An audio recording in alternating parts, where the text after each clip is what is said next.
ও দিদি, কাল যেই কুকুরটা দিলেন এর নাম কি? বালডগ। কি ডগ বললো? বুলডগ। বুলডগ? কি বুলডগ? বুলডগ আমরা চিনি না। উল্টো পাল্টা কুকুর দিয়ে বুলডগ বলে টাকা নিয়েছেন আপনি।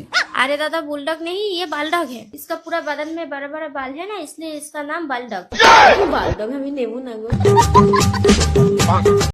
বাবা দেখো তোমার জামাই এসেছে। থাক থাক বাবা থাক। দিদি আজ আমার আল্লাদিকে দেখতে আসবে, কিন্তু দুঃখের বিষয় মেয়েটা আমার কালো বলে কোনো সম্বন্ধই পছন্দ করছে না।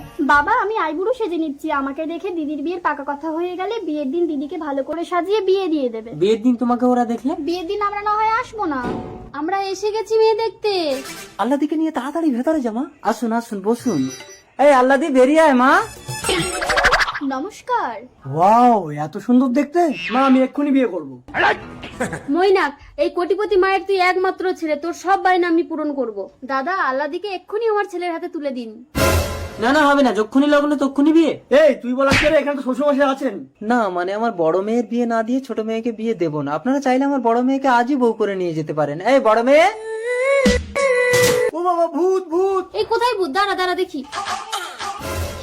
ঠিক আছে ঠিক আছে, বেশি টাকা পয়সা জিনিসপত্র দিলে একে চালিয়ে নেবো। না না মালা বদল করো। দিদি বিয়েটা হয়ে গেলে আমি আস্তে আস্তে সব দিয়ে দেব। মা আমি কালো মেয়েকে বিয়ে করব না। বাবা কাঁদিস না আল্লাদি। বাবা মেয়েটাকে আমার লগ্ন ভ্রষ্ট হবে না। ও লগ্ন ভ্রষ্ট হবে না, ওকে আমি বিয়ে করব। এই কি বলছো তুমি? হ্যাঁ নন্দিনী, অমানুষের মতো আমি কারো রূপ দেখে বিচার করি না। মানুষের আসল সৌন্দর্য হলো তার মন। এই অমানুষ কাকে বললি তুই? ওই কালো মেয়েকে আমি বিয়ে করবো। আমার আল্লাদের গলায় মালা দাও, যদি হৃদয় মম। মইনাক, তাহলে এই মেয়েটা কি লগ্নভ্রষ্ট হবে? ও লগ্ন ভ্রষ্ট হবে না, ও আমার বিয়ে করা বউ।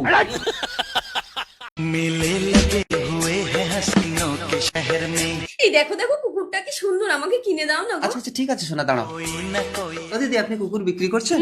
কত দাম? 50,000। 50,000? ঠিক আছে, আমি ফোন পেতে দিয়ে দিচ্ছি। কুকুরটা আমার বউকে দিন। নিন। এই না, দাও দাও দাও। সোনা। ফোন পে নাম্বারটা বলুন। হ্যাঁ নিন। দেখেন টাকা ঢুকে গেছে। হ্যাঁ হ্যাঁ ঢুকেছে। আরে তুমি কোথায় চুমু খাচ্ছ? কেন মুখে? আরে মুখ তো এদিকে, তুমি আর পদে চুমু খাচ্ছ। কি বলো কই দেখি? হ্যাঁ তো মুখ তো এদিকে, আমি তো এতক্ষণ পদেই চুমু খাচ্ছিলাম। ধরো এই কুত্তা আমি নেব না। দেখেছো বাবা, আজ আমাকে একটা ছেলে দেখতে আসবে আর আজই কাজের মাসিটা আসতে দেরি করছে। ঘর বাড়ির একই অবস্থা।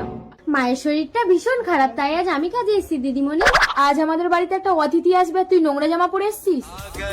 আসবো? এসো বাবা এসো। এই যা ভেতরে গিয়ে কাজ কর। যা। থাক থাক থাক, সেই ছোট্টবেলা থেকে তোমার সাথে আমার মেয়ের বিয়ের কথা বলে রেখেছিল তোমার বাবা। জানি মন্ত্রী মশাই, সেই জন্যই তো আপনি আমার বাবাকে পুলিশের চাকরিটা দিয়েছেন। দিদিমণি চা। ঠিক আছে, ওখানে রেখে দিয়ে যা, নোংরা জামা পরে এদিকে আসিস না। তুমি অমন ভাবে কথা বলছো কেন ওর সাথে? কাজের লোককে কাজের মতনই রাখতে হয়, নইলে মাথায় উঠে গেলে ওদেরকে আর নামানো যায় না। দাঁড়াও পুষ্কর, দুপুরে খেয়ে যাবে না? আপনার মেয়ের ব্যবহারে আমার পেট ভরে গেছে, খাবো না, আসি। পুষ্কর। এই মল্লিকা, কাঁদিস না রিনি, তোমার বাবার চাকরিটা কিন্তু চলে যাবে পুষ্কর। এই কুলক্ষণী, তোর জন্য একটা ভালো পাত্র হাতছাড়া হয়ে গেল। বেরিয়ে যা আমাদের ঘর থেকে। দিদিমণি আমাকে বের করে দেবেন না, আমার মায়ের ওষুধ কিনতে হবে। এই নে, এই 20 টাকা দিয়ে তুই আর তোর মা বিষ কিনে খেয়ে নিবি। যা বেরো আমাদের ঘর থেকে। তোর জন্য কি আমি চাকরিটা হারাবো? তুই একটা কাজের মেয়েকে পছন্দ করে এসেছিস। চল মন্ত্রী সাহেবের পায়ে ধরে ক্ষমা চাইবি। বাবা তুমি নিজেকে বাঁচানোর জন্য ছেলেকে বলে দিচ্ছ?